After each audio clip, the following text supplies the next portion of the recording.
राष्ट्रीय खेल पत्रिका खेल जगत में आप सभी का स्वागत है। नमस्कार, मैं हूं आदेश कुमार गुप्त। इस अंक में शामिल है भारत की मेजबानी में खेला जा रहा विश्व कप हॉकी टूर्नामेंट। भारत और न्यूजीलैंड के बीच खेली जा रही एक दिवसीय सीरीज दक्षिण अफ्रीका में जारी आईसीसी अंडर-19 महिला विश्व कप क्रिकेट टूर्नामेंट, नई दिल्ली में जारी Indian open badminton tournament, Malaysia open badminton tournament और ऑस्ट्रेलियन ओपन टेनिस टूर्नामेंट। खबरें होंगी और भी।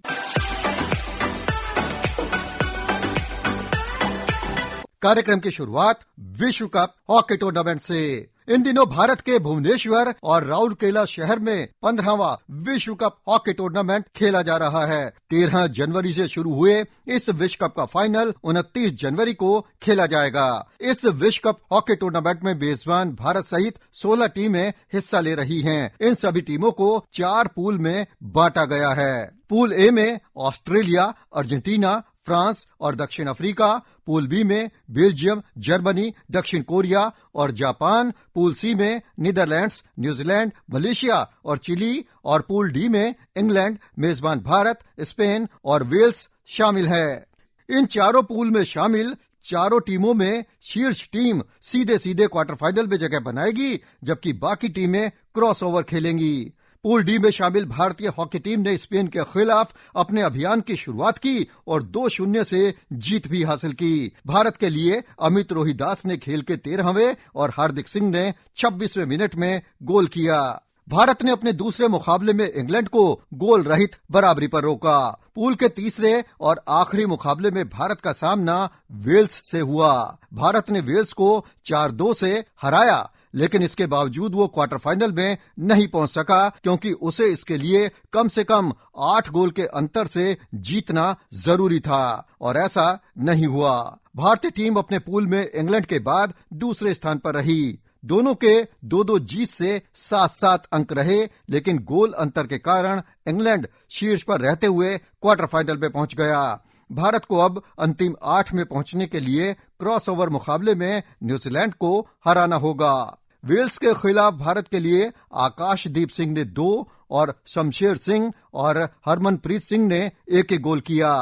पूल डी से इंग्लैंड के क्वार्टर फाइनल में पहुंचने के अलावा ग्रुप ए से ऑस्ट्रेलिया, ग्रुप बी से बेल्जियम और ग्रुप सी से नीदरलैंड्स क्वार्टर फाइनल में पहुंची। इस विश्व कप हॉकी टूर्नामेंट में भारत के खेल और क्रॉसओवर में न्यूजीलैंड के खिलाफ होने वाले मैच को लेकर हमने पूर्व द्रोणाचार्य अवार्डी कोच अजय कुमार बंसल से बातचीत की, जो इन दिनों खुद विश्व कप के मुकाबले देख रहे हैं। हमने अगर 4 गोल करेंगे तो हमने 2 गोल कंसीड भी किए, तो ये चीजें थी। पेनल्टी कॉर्नर डे 1 से हमारा फेल चल रहा है, डे 1 से फेल चल रहा है। और पेनल्टी कॉर्नर के ऊपर हम आज की डेट में बहुत ज्यादा भरोसा करके चलते हैं कि ये तो हमारा अच्छा होगा ही, लेकिन वो नहीं हुआ। उसके बाद और भी बड़ी सारी गलतियां कर रही है टीम, और उन्हीं गलतियों का खामियाजा हमें अब भुगतना पड़ेगा कि हम क्रॉस ओवर मैच खेल रहे हैं। अदरवाइज अगर पहले से हम ठीक चलते तो शायद ये क्रॉस ओवर वाली नौबत ना आती और इंग्लैंड से पहले हम लोग डायरेक्टली क्वालिफाई कर जाते। तो ये कुछ चीजें हैं जिनको सुधारना है बहुत। अब अगला मैच काफी टफ है न्यूजीलैंड के साथ, तो हमें अगर क्वालिफाई करना है तो इसमें कोई दूसरी बात ही नहीं है कि हमें न्यूजीलैंड को जीतना पड़ेगा, क्योंकि नॉकआउट मैच है। तो यहाँ पर ड्रॉ और ये और वो कुछ नहीं चलता। यहाँ तो सीधे सीधे हार जीत का बात होती है। जीतेंगे तो आगे बढ़ेंगे, नहीं तो आगे नहीं बढ़ेंगे। बंसल साहब, आपसे ये भी जानना चाहेंगे कि वेल्स के खिलाफ भारत को 8 गोल के मार्जिन से जीतना था, या कम से कम 8 गोल करने थे, तो ये दबाव भारत पर भारी पड़ा? हाँ, बिल्कुल भारी पड़ा। और ये मैंने देखा है कि हमारी टीम पे पड़ता ही है। इवन खेल शुरू होने से पहले भी मेरे 1-2 लोगों से बातचीत हो रही थी, तो हम लोग यही डिस्कस कर रहे थे कि ये जो 8 गोल का जो लक्ष्य है इनके सामने, ये एक तरह से नेगेटिव दबाव रहेगा इंडियन टीम के ऊपर। ये लोग हड़बड़ी करेंगे, बहुत ज्यादा हड़बड़ी करेंगे तो गलतियां करेंगे और इनका स्कोर नहीं होगा। यही हुआ, और गलतियों का नतीजा था कि इन्होंने 2 गोल कंसीड की। नहीं तो 2 गोल वैसे कंसीड करने वाली कोई बहुत बड़ी ऐसी बात नहीं थी वेल्स के अगेंस्ट, लेकिन टीम ने 2 गोल कंसीड भी किए, गोल पूरे कर भी नहीं सकी, तो नुकसान हुआ अल्टीमेटली। हमने ये देखा कि गोलकीपर पी श्रीजेश मैदान के बाहर थे, उनकी जगह दूसरे गोलकीपर खेल रहे थे। क्या इससे भी भारतीय टीम का डिफेंस कमजोर हुआ? थोड़ा बहुत असर पड़ता है। हालांकि देखो, दूसरे गोलकीपर जो मिस्टर पाठक हैं वो भी अच्छा खेल रहा है इस समय, इक्वली गुड। तो बहुत ज्यादा तो मैं नहीं कह सकता हूँ, लेकिन देखिए अगर गोल कंसीड करती है कोई टीम तो वो गोलकीपर की कमी नहीं होती, सिर्फ वो ये 11 प्लेयरों का खेल होता है और इसमें सभी की कोई कमी या अच्छाई काम आती है। टीम गेम तभी कहलाता है ये। तो ये हम लोगों का एक बड़ा कॉमन नजरिया है कि अगर गोल हमने कंसीड कर लिया तो हम गोलकीपर को दोष देते हैं कि देखो गोलकीपर कमजोर खेला, ये हुआ। जबकि हमें वहां से देखना चाहिए जहां से शुरुआत हुई है उस अटैक की, किसकी गलती थी, जब हम डिफेंस कर रहे हैं किसकी गलती थी। तो वो सारी चीजें होती हैं। ये जो शिजेश और पाठक का अंतर है अब आज की डेट में बहुत ज्यादा नहीं रहा है। इसीलिए आपने बाकी मैचेस में या इस मैच में भी देखा होगा कि अलग अलग क्वार्टर में दोनों गोलकीपर्स को चांस दिया जा रहा है। तो इसीलिए दिया जा रहा है कि ज्यादा फर्क नहीं है। अगर ज्यादा फर्क होता तो कोई भी कोच इतना रिस्क नहीं उठाता। काफी बड़े दावे किए जा रहे थे कि भारतीय टीम ने इस विश्व कप हॉकी टूर्नामेंट से पहले ऑस्ट्रेलिया का दौरा किया, इसके अलावा ओलंपिक्स में कांस्य पदक जीता। लेकिन आपको लगता है कि अगर क्रॉसओवर मैच में न्यूजीलैंड से हम पार नहीं पा सके तो भारतीय हॉकी एक बार फिर से काफी पीछे चली जाएगी? हम ओलंपिक में कांस्य पदक जीते थे तो फिर एक आस तो सभी को बंधी थी। अब जो आज की सिचुएशन है, नेचुरली वो पिछला रिकॉर्ड देखते हुए सभी लोग दावा कर रहे थे। और जो आज की सिचुएशन है कि अभी तक टीम एक कोई बहुत बढ़िया खेल नहीं दिखा पाई तीनों मैचों में, तो जिसकी उसे जरूरत है। और अभी भी हमारे पास गेन करने के लिए एक अच्छा मौका है जो ये क्रॉसओवर होगा। अगर हम इसको अच्छे से खेलते हैं, पेनल्टी कॉर्नर एक्सपर्ट हमारा अच्छे से काम करते हैं, तो हम अभी भी जीत सकते हैं और अभी भी क्वार्टर फाइनल में जा सकते हैं। और अब चलते हैं क्रिकेट के मैदान में। इन दिनों न्यूजीलैंड की क्रिकेट टीम भारत में है जो 3 एक दिवसीय और 3 2020 मैचों की सीरीज भारत में खेलेगी। न्यूजीलैंड और भारत के बीच हैदराबाद में बीते बुधवार को पहला एक दिवसीय अंतर्राष्ट्रीय क्रिकेट मुकाबला खेला गया। इस मुकाबले में भारत ने जब 8 विकेट खोकर 349 रन बनाए तो लगा कि भारत आसानी से इस मैच को जीत जाएगा। लेकिन न्यूजीलैंड ने भी पलटवार किया और 337 रन बनाए।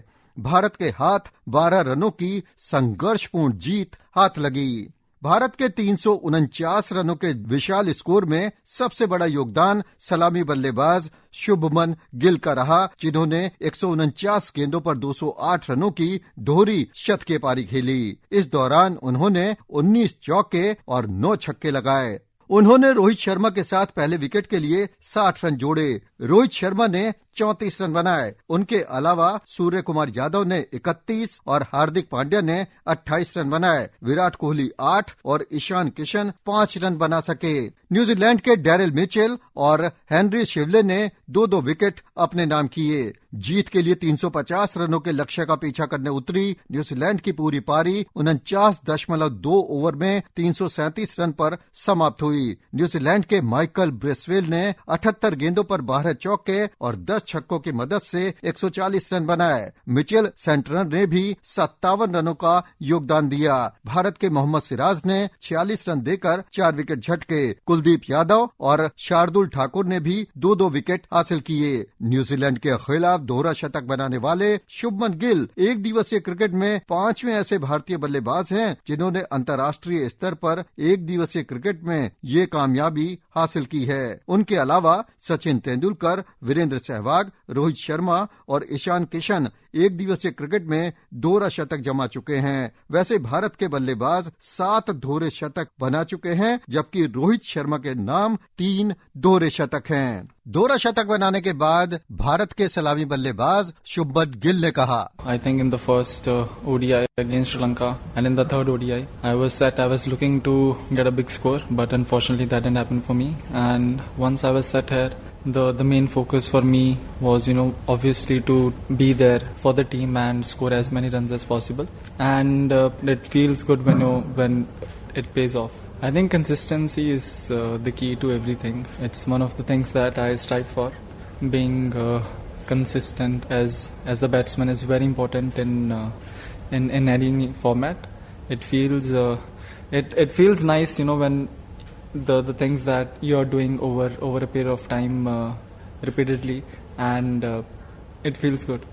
Not a conscious effort, I'd say, but with the extra fielder inside the circle, we see other teams pushing in the middle overs, and even today when our wickets were falling down, my main focus was to show some intent to the bowler. It becomes very easy for the bowler to be able to bowl dot balls if the batsman is not showing any intent that he's gonna hit boundaries, even if we have lost a wicket.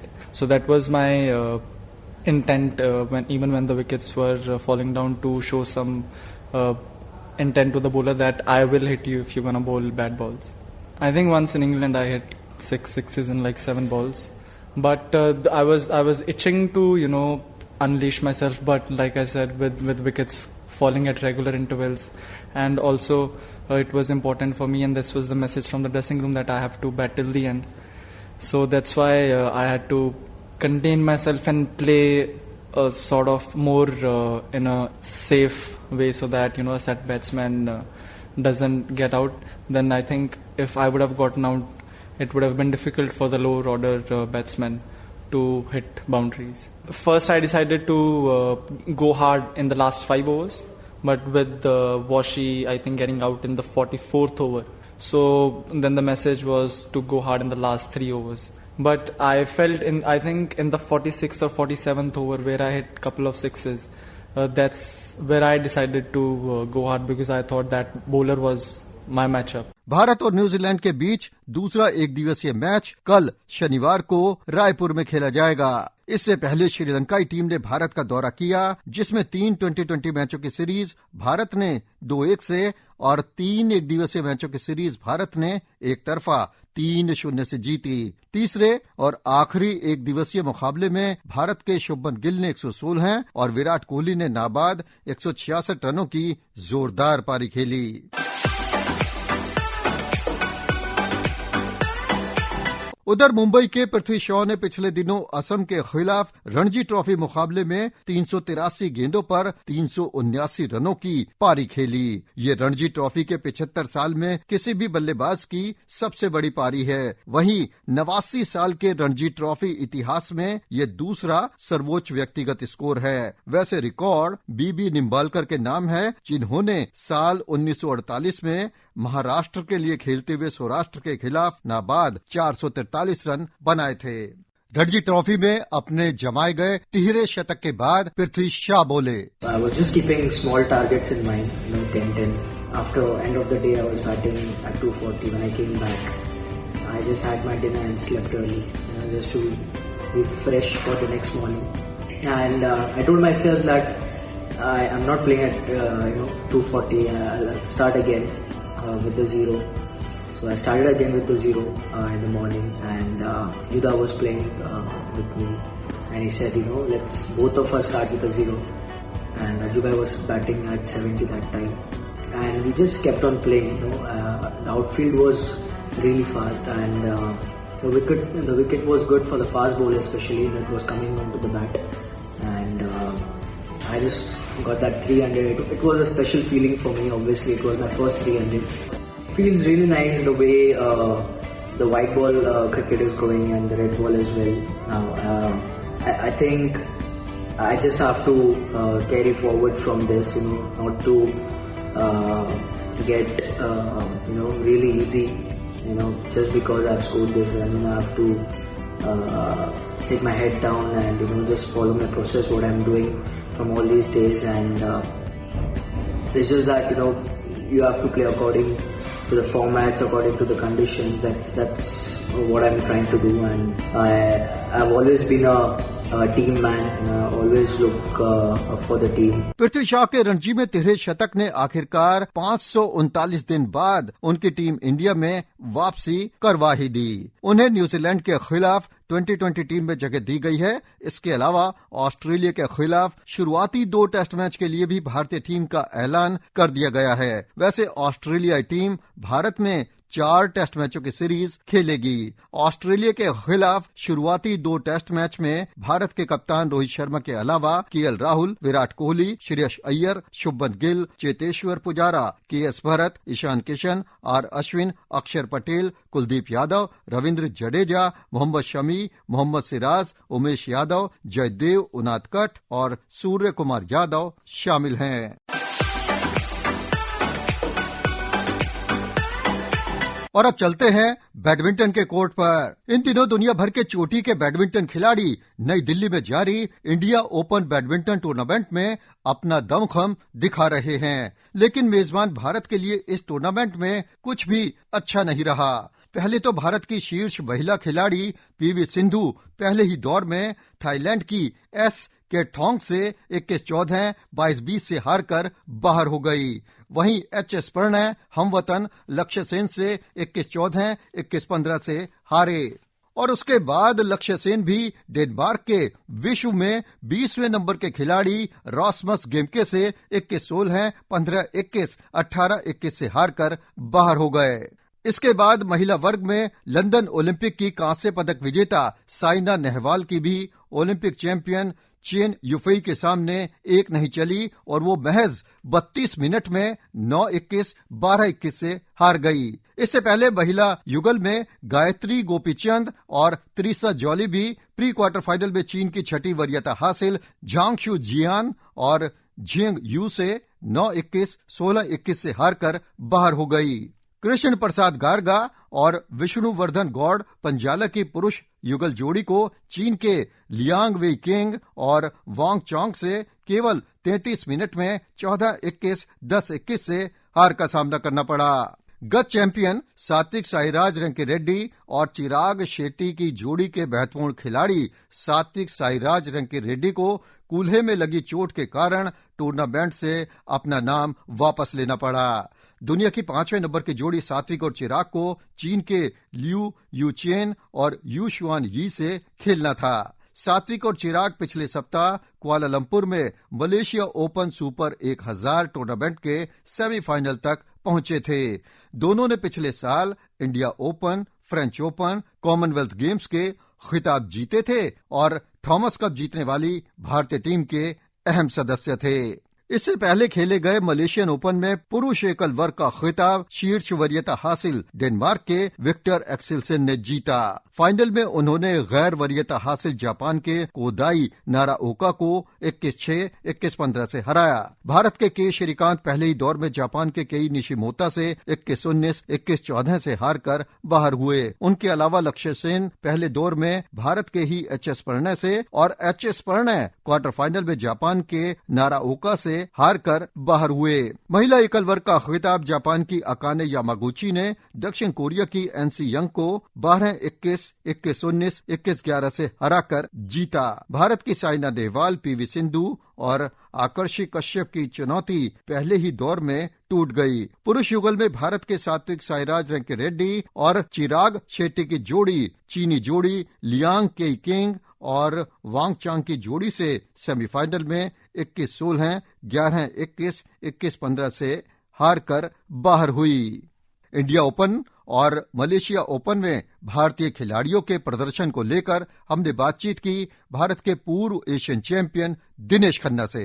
प्रतियोगिता में तो काफी जो हमारी performance है काफी निराशाजनक रही और खासकर पीवी सिंधु से काफी उम्मीद थी, पर वो थाईलैंड की उभरती हुई खिलाड़ी जो हैं उनसे पराजित हो गई। हालांकि पहले भी 1-2 बार ये खिलाड़ी उनको 3 गेम तक ले गई हैं, एक बार शायद इनको पराजित भी कर चुकी हैं, पर उम्मीद थी कि यहाँ अपनी कंडीशन में वो अच्छा खेलेंगी। जहां तक लक्ष्य सेन का सवाल है, एक तो मैं ये कहूंगा कि ये बड़ी दुर्भाग्यपूर्ण बात है कि जो हमारे सबसे अच्छे फॉर्म में खिलाड़ी खेल रहे हैं एच.एस. प्रणय और लक्ष्य सेन, और इस वक्त उनकी रैंकिंग भी 8 और 10 है विश्व में, वो पहले ही दौर में कई बार जो है पिछली 3 या 4 टूर्नामेंट से पहले दौर में खेल रहे हैं। तो BHWF को ये भी देखना चाहिए कि इस तरह की चीज अगर होती है उसका सुधार करना चाहिए, क्योंकि एक ही देश के जो आपके सर्वोच्चम खिलाड़ी हैं अगर वो पहले ही दौर में एक दूसरे से खेलते हैं तो ये जो है ये थोड़ा कुछ अटपटा सी चीज लगती है। इसमें इनको देखना चाहिए कि क्या सुधार किया जा सकता है। और जहां तक लक्ष्य सेन का प्रश्न है, कल बहुत ही एक अच्छा मैच हुआ गेमके के साथ, जो डेनमार्क के वो भी बहुत ही मजे हुए खिलाड़ी हैं और बहुत फिट खिलाड़ी हैं। और देखा जाए तो दोनों ही खिलाड़ी जो थे अंत में उन्होंने अपना भरपूर जोर लगाया जीतने का, पर दुर्भाग्यवश लक्ष्य सेन जो हैं 2 अंकों से तीसरे और निर्णायक गेम में पराजित हो गए।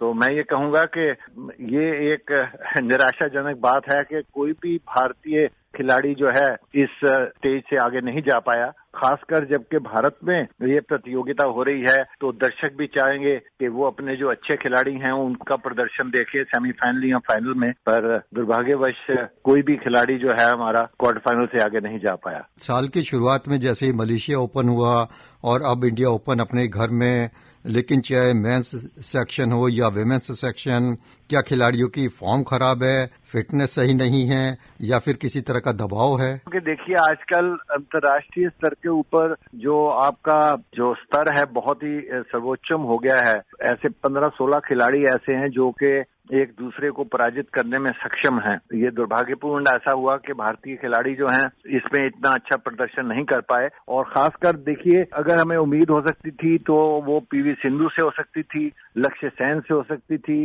एचएस प्रणॉय से हो सकती थी जो कि अच्छी फॉर्म में खेल रहे हैं, या के श्रीकांत से हो सकती थी। जैसा कि मैंने कहा कि एचएस प्रणॉय और लक्ष्य सेन जो है वो पहले ही दौर में एक दूसरे से भिड़ गए और उसमें से एचएस प्रणॉय जो है वो एक काफी अच्छा मैच हुआ उनका, हर बार ही अच्छा मैच होता है और उसमें वो पराजित हो गए। और उसके बाद लक्ष्य सेन भी जो हैं अगले दौर में बाहर निकल गए। और पीवी सिंधु मैं समझता हूं क्योंकि चोट की वजह से वो पिछले 4-5 महीने से कोई प्रतियोगिता नहीं खेली थी, तो मैं समझता हूं कि उनको थोड़ी मैच प्रैक्टिस की जरूरत है, क्योंकि पिछली प्रतियोगिता में वो कैरोलिना मारिन से पराजित हुई थी जो कि हम जानते हैं कि एक बहुत ही सक्षम खिलाड़ी हैं। हालांकि वो भी चोटिल रही थी और काफी देर के बाद उनकी वापसी हुई है, पर फिर भी पीवी सिंधु को उन्होंने पराजित किया था मलेशिया ओपन में। और इस प्रतियोगिता में पीवी सिंधु दुर्भाग्यवश पहले ही दौर में बाहर हो गई। और मैं उम्मीद करता हूं कि आने वाली प्रतियोगिताएं जो हैं उनमें हमारे भारतीय खिलाड़ियों का प्रदर्शन अच्छा होना चाहिए और अच्छा होगा भी, मेरे को पूरी उम्मीद है। और अब बात अंडर 19 महिला विश्व कप क्रिकेट टूर्नामेंट की। इन दिनों दक्षिण अफ्रीका में आईसीसी अंडर 19 महिला विश्व कप क्रिकेट टूर्नामेंट का पहला संस्करण आयोजित किया जा रहा है। पहले इस टूर्नामेंट का आयोजन साल 2021 में होना था, लेकिन तब वैश्विक कोविड महामारी की वजह से इसे टाल दिया गया। 14 जनवरी से आरंभ हुए इस टूर्नामेंट में 16 टीमें हिस्सा ले रही हैं, जिन्हें 4 ग्रुप में बांटा गया है। ये टूर्नामेंट 2020 ओवर के प्रारूप में खेला जा रहा है, जिसका फाइनल 29 जनवरी को खेला जाएगा। भारतीय महिला टीम ने भी पहले से ही सीनियर टीम में खेल रही शेफाली वर्मा की कप्तानी में अपनी चुनौती दमदार अंदाज में पेश कर दी है। उनका अंतर्राष्ट्रीय स्तर का अनुभव भारत के लिए वरदान साबित हो रहा है। वो न सिर्फ बेहद आक्रामक सलामी बैटर हैं, बल्कि उपयोगी ऑफ स्पिनर भी हैं। इस टूर्नामेंट में ग्रुप डी में शामिल भारतीय महिला टीम ने अपनी सलामी जोड़ी कप्तान शेफाली वर्मा और श्वेता सहरावत की तूफानी पारियों की बदौलत अपने दोनों शुरुआती मैच जीतकर सुपर 6 के लिए क्वालिफाई कर लिया है। भारतीय टीम ने पहले मुकाबले में मेजबान दक्षिण अफ्रीका को बेहद आसानी से 7 विकेट से हराया। इस मैच में दक्षिण अफ्रीका ने निर्धारित 20 ओवर में 5 विकेट खोकर 166 रन बनाए। जवाब में श्वेता सहरावत और शेफाली वर्मा ने 7.1 ओवर में ही पहले विकेट के लिए 77 रन जोड़कर टीम की जीत की राह आसान कर दी। श्वेता सहरावत ने केवल 57 गेंदों पर 20 चौकों की मदद से नाबाद 92 रन बनाए, तो शेफाली वर्मा ने केवल 16 गेंदों पर 9 चौके और 1 छक्के के सहारे 45 रन बनाए। भारतीय टीम ने जीत का लक्ष्य 16.3 ओवर में 3 विकेट खोकर हासिल कर लिया। शेफाली वर्मा ने तो गेंदबाजी में भी अपने हाथ खोलते हुए 31 रन देकर 2 विकेट हासिल किए। अपने दूसरे मुकाबले में भारतीय टीम ने संयुक्त अरब अमीरात को 122 रनों के विशाल अंतर से हराया। इस मैच में भारतीय टीम ने निर्धारित 20 ओवर में 3 विकेट खोकर 219 रन बनाए। शेफाली वर्मा और श्वेता सहरावत का बल्ला एक बार फिर गरजा और दोनों ने मिलकर पहले विकेट के लिए 8.3 ओवर में ही 111 रन जोड़ दिए। शेफाली वर्मा ने 34 गेंदों पर 12 चौके और 4 छक्कों की मदद से 78 और श्वेता सहरावत ने भी 49 गेंदों पर 10 चौकों के सहारे नाबाद 74 रन बनाए। विकेटकीपर ऋचा घोष ने भी खुलकर बैटिंग करते हुए 29 गेंदों पर 49 रन बनाए। इसके बाद भारतीय टीम के गेंदबाजों ने संयुक्त अरब अमीरात को 5 विकेट पर 97 रन ही बनाने दिए। अभी तक खेले गए मुकाबलों में भारतीय टीम की बैटर की पूरी परीक्षा नहीं हो पाई है, क्योंकि शेफाली वर्मा और श्वेता सहरावत की सलामी जोड़ी ही विरोधी टीमों पर भारी पड़ रही है। इसका फायदा भारत की गेंदबाजों को मिल रहा है। शबनम और तितास साधु अपनी तेज गेंदों से टीम को अच्छी शुरुआत दे रही हैं, तो मन्नत कश्यप खब्बू लेग स्पिनर है। उनका साथ देने के लिए ऑफ स्पिनर अर्चना देवी और खुद कप्तान शेफाली वर्मा है। शेफाली वर्मा के अलावा टीम में विकेटकीपर श्वेता सहरावत के अलावा अन्य विकेटकीपर ऋचा घोष भी शामिल हैं। ऋचा घोष भी शेफाली की तरह भारतीय क्रिकेट टीम के लिए अंतर्राष्ट्रीय क्रिकेट खेल चुकी हैं। गोगंदी त्रिशा, सौम्या तिवारी, सोनिया मेहदिया, हरले गाला, ऋषिता बासु, सोनम यादव, मन्नत कश्यप, अर्चना देवी, प्रशी चोपड़ा, तिता साधु, फलकनाज और शबनम शकील टीम की अन्य खिलाड़ी हैं। सुपर 6 के लिए अभी तक क्वालिफाई करने वाली टीमों में ग्रुप डी से भारत के अलावा ग्रुप ए से बांग्लादेश भी शामिल है। अंडर 19 महिला विश्व कप क्रिकेट टूर्नामेंट में भारतीय टीम को ग्रुप डी में मेजबान दक्षिण अफ्रीका, संयुक्त अरब अमीरात और स्कॉटलैंड के साथ रखा गया है। वहीं ग्रुप ए में बांग्लादेश, ऑस्ट्रेलिया, श्रीलंका और अमेरिका हैं। ग्रुप बी में इंग्लैंड, पाकिस्तान, रवांडा और जिम्बाब्वे शामिल हैं। ग्रुप सी में न्यूजीलैंड, वेस्ट इंडीज, आयरलैंड और इंडोनेशिया शामिल हैं। इस अंडर 19 महिला विश्व कप में शामिल चारों ग्रुप में शीर्ष 3 स्थानों पर रहने वाली टीमें सुपर 6 में जगह बनाएंगी। अगर दूसरी टीमों के प्रदर्शन की बात की जाए तो बांग्लादेश ने हैरत अंगेज प्रदर्शन करते हुए ऑस्ट्रेलिया जैसी मजबूत माने जाने वाली टीम को 7 विकेट से और श्रीलंका को 10 रन से हराकर अपनी दूसरी टीमों को जैसे चेतावनी ही दे दी है। ग्रुप बी में पाकिस्तान ने रवांडा जैसी नई टीम को 8 विकेट से हराया तो जरूर, लेकिन रवांडा ने उनके खिलाफ 7 विकेट पर 106 रन बनाकर सबको चौंकाया। इस विश्व कप का सबसे हैरतअंगेज परिणाम इंग्लैंड और जिम्बाब्वे के बीच हुए मैच में देखने को मिला। इंग्लैंड ने पहले बैटिंग करते हुए निर्धारित 20 ओवर में 4 विकेट खोकर 199 रन बनाए। जवाब में जिम्बाब्वे की पूरी टीम 12 ओवर में केवल 25 रनों पर सिमट गई। जिम्बाब्वे की कोई भी खिलाड़ी दहाई तक नहीं पहुंची। ग्रुप सी में वेस्टइंडीज ने आयरलैंड को 7 रन से और न्यूजीलैंड ने इंडोनेशिया को 10 विकेट से हराकर जीत के साथ शुरुआत की।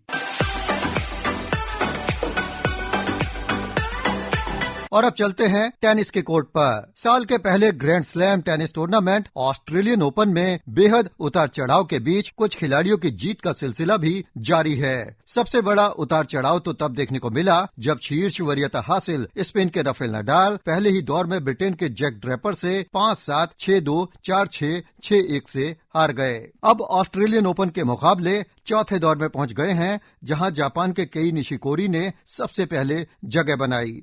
वैसे तीसरे दौर में पहुंचने वालों में रूस के डेनियल मेदवेदेव का सामना अमेरिका के सेबेस्टियन कोर्डा से होगा। चौथे दौर में तीसरी वरीयता हासिल ग्रीस के स्टेफानोस सित्सिपास का सामना जॉन इस्नर से, छठी वरीयता हासिल कनाडा के आगेर अलियासिमे का सामना जिरी लिहमा से होगा। वहीं एंडी मरे ने 2 सेट से पिछड़ने के बाद शानदार वापसी करते हुए ऑस्ट्रेलिया के थानासी कोकिनाकिस को 4-6, 6-7, 7-6, 6-3, 7-5 से हराकर तीसरे दौर में जगह बनाई। चौथी वरीयता हासिल नोवाक जोकोविच ने दूसरे दौर में फ्रांस के इंजो कोआकोड को 6-1, 6-7, 6-2, 6-0 से हराया। महिला युगल में अपना आखिरी ग्रैंड स्लैम खेल रही भारत की सानिया मिर्जा अपनी जोड़ीदार कजाकिस्तान की अन्ना दानिलिना के साथ मिलकर दूसरे दौर में पहुंच गई हैं, लेकिन पुरुष युगल में भारत के युकी भामरी और साकेत मायनेनी पहले दौर में हारकर बाहर हो गए।